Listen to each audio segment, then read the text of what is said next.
ధిని ప్రశాంతుని చేరగలిగితినే. ఎవరంటున్నారండి ఈ మాటలు? సుధాముడు అంటున్నాడు.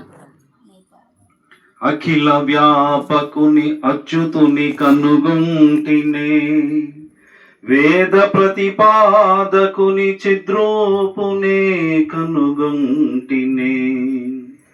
కనుగొంటినే పురుషోత్తమునే కనుగొంటినే.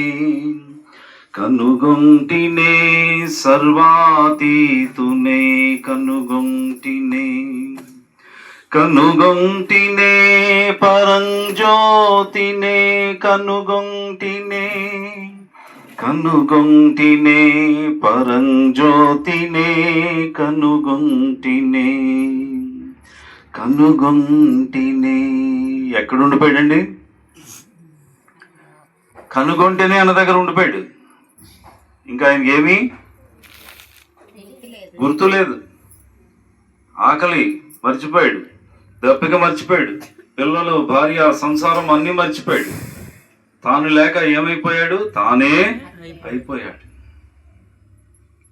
ఇటుల దివ్య పారవస్యమున, ఇటుల దివ్య పారవస్యమున తానే లేక తన కోసమే మడుగగలడు సుధా.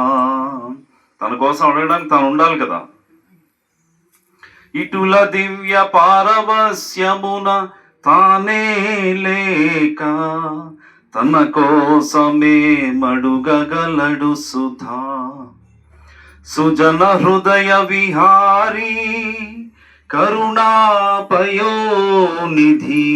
కరుణచే కుచేలుడు సుచేలుడై వెలిగెనే.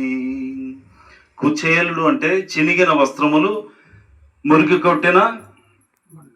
పట్టిన వస్త్రములు ధరించినటువంటి వాడు అని అర్థం. కుచేలుడు అంటే, కుచేలుడు అంతా ఏమైపోయాడండి? సుచేలుడుగా మారిపోయాడు. పట్టు పీతాంబరాలు ధరించినటువంటి వాడైపోయాడు. ఎలాగైపోయాడు?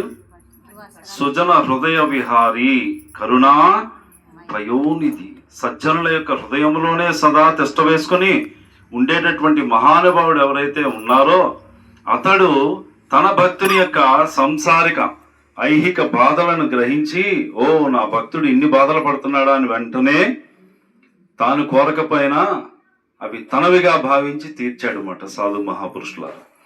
సుజన హృదయ విహారీ కరుణాపయోనిధి కరుణచే కుచేలుడు సుచేలుడై వెలిగెనే.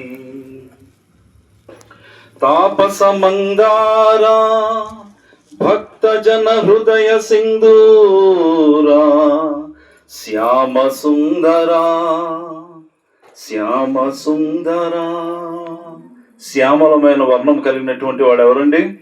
నిరంకారుడు. శ్యామ సుందరా నీకు వందనం, శ్యామ సుందరా నీకు వందనం. శశిరత్నాకర పరిపోషక శ్యామ సుందరా నీకు వందనం.